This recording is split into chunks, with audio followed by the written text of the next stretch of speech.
So you know how Israel's starving the people of Palestine right now? They've been doing it for months. And then they drop aid, these aid pallets out of airplanes, supposedly filled with food and aid. Yeah. But they're doing that as a trap because they're dropping that food in areas that Palestinians aren't supposed to be allowed to go. They're like these unsafe areas, meaning that the military could just kill them. And so that's what I'm going to show you here in this segment. I thought they were loading Israeli pedophiles into the boxes and dropping. So even the BBC Verify investigation reveals that Israeli army used humanitarian aid drops as deadly traps in dangerous areas to target starving civilians. Come on. It's almost as if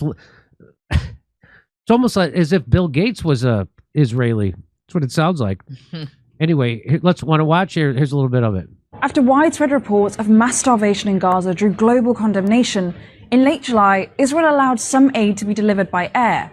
But BBC Verify analysis reveals these drops have fallen into Israeli-designated dangerous combat zones. And even when they're in areas deemed safe, they can be deadly. So they're dropping the aid in combat zones, not in the safe areas that they're supposed to be dropping them. They're dropping the aid in combat zones, so then they could kill them when they go to try to get the aid. But even when they do drop it in the safe zones, it's not good. Let's watch. It's also a combat zone. Let me guess, you're going to get shot either way. Yeah, you're going to get shot either way. As part of the aid deliveries, Israel announced daily pauses in military operations in other areas. Video footage shows several boxes of aid being dropped from planes and crowds of Palestinians rushing to get to the aid first.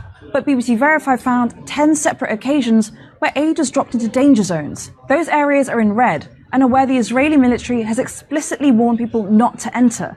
So this is the danger zone. They've warned Palestinians not to enter the danger zone or you'll be immediately killed. And that's where they're dropping the aid. That's where they're dropping the aid. Saying it would put their lives at risk. The BBC's Jeremy Bowen was inside a Jordanian plane during one of these airdrops, which are coordinated with Israel. We've matched this view out of the hatch with existing satellite imagery to around a kilometre within the dangerous combat zone. For example, this is the flight path of one plane of an airdrop conducted by Italy, and this is where it released the boxes of aid. Now, in some cases, we can't see precisely where they land, but because of where they're dropped and the direction planes are travelling in, we know that they're descending over the dangerous combat zone. The International Committee of the Red Cross told us airdrops are inefficient, unsustainable, and can only supply limited quantities of items in a way that often doesn't reach the most vulnerable people. The Israeli military previously said it had no comment on this matter. And even when aid does fall into areas deemed safe by the Israeli military, BBC Verify found that they've been lethal. This video shows the moment an aid box falls on top of a boy, crushing him to death. We've paused the footage before it occurred. People had been rushing towards the boxes of aid falling from the sky in central Gaza. In the chaos, Mohammed Aid was trapped. Graphic video shows him motionless and bloodied, being carried from the scene. Just a day earlier, verified video emerged showing a roof collapsing in Gaza City, with Palestinians on and under it as they tried to retrieve aid from an airdrop which had snagged on a building. More than 100 human rights organizations have called on Israel to stop the weaponization of aid into Gaza as starvation deepens. However, the weaponization of aid. Yeah.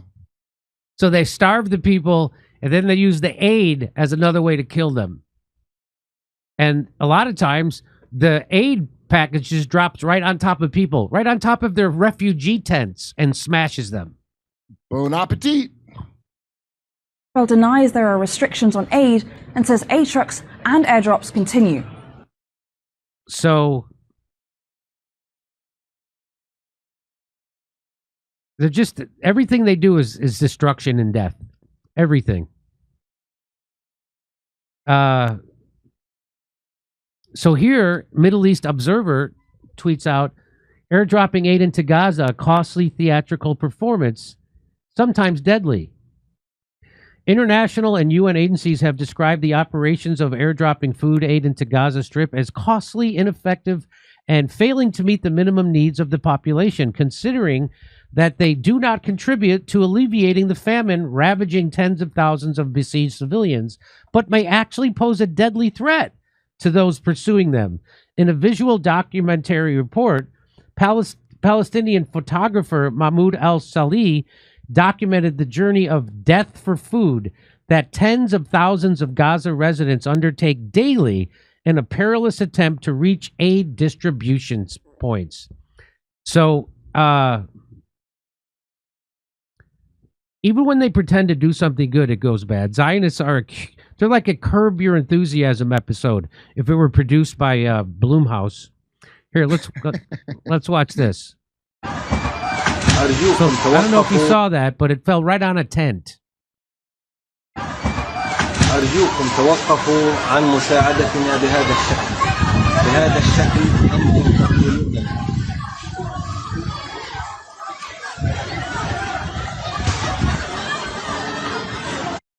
So, watch the seller. And the news will defend it by saying, children always die in wars. Yeah, especially when you're aiming at them. Yeah. This is the tragedy of war. This is the tragedy of war. So, it is tragic. I mean, I just can't believe this, that the rest of the world is allowing this to happen without. I can't. It's all. I can only, believe it. I can believe it. And They put a bioweapon in everybody's kids, and everybody did. Yeah, it, I guess and you're now right. They don't want to talk about it. Everybody's this dumb cow. It's just going to go on like that forever. Just enjoy it. They made you take a bioweapon, or you couldn't go to work. Yeah, I don't know. Remember wait that? for disclosure or something stupid, you know. And all the people, yeah. Anyway, if it's sad, but if you want to hear my jokes about Israel and how much I hate them and Benjamin Netanyahu, you can come see me in Rutherford, Edmonton, Calgary, Vancouver, Appleton, Rosemont, Chicago, Louisville, Fort Wayne, Hermosa Beach, Sacramento, and San Francisco. Go to jimmydore.com for a link for tickets, and I'll turn that frown upside down. Over to Steph. If this Israeli pedo happened under Kamala, we would have never have heard about it. Turd churner. In high school, I worked for a grocery store with a similar policy. I asked a few times to take food home. Every time they said, pay for it or trash it. Shuckle. One of major heirs. Oh, I read that one. Let's see here. Jared Fogle is a pedo. Coincidence? FSO. Hey, Jimmy, tell us those tour dates again. I can never get enough of those. Here we go. That's from William Orange. Rutherford, Manhattan sold out. Edmonton, Calgary, Vancouver, Appleton, Rosemont, Chicago, Louisville, Fort Wayne, Indiana, Hermosa Beach, Sacramento, and San Francisco. See you there. Sounds exciting. Hey, so the other day somebody had asked a question if Kim Bright was, what did she recommend these other fabrics? And Kim Bright says linen is great. Same with those other plant-derived materials like bamboo, as long as they aren't mixed with synthetic materials. And if you have any other questions, viewers, let us know. We'll pass them on. Roger, the reason why they want to get the age lowered is not just for conviction, but for all the PDFs to be able to marry 16-year-olds when they're 55 years old and to meet their military recruitment goals, which have been on decline. Roger. The square foot of 69 is 8 something. Jack in a box. We should do away with press secretaries. It's all planned talking points, spin and avoidance. It pisses me off. The women in the role act like they're strong, but they're doing the bidding of evil men. A kid at heart. Airwaves. Oh, goody. Trump sending the U.S. military to fight the U.S. intel agency's cartels trafficking drugs. Airwaves. Just checking in. This is from Fret Pound. Hey, Fret Pound. I'm still alive. Maybe I'll get a chance to see you in Fort Wayne. Ah, definitely. That sounds nice. Maybe the cops should stop arresting garbage diggers and keeping a better watch on pedophiles before they flee to Israel. P.W. Walker, right? Back to Mr. Jim.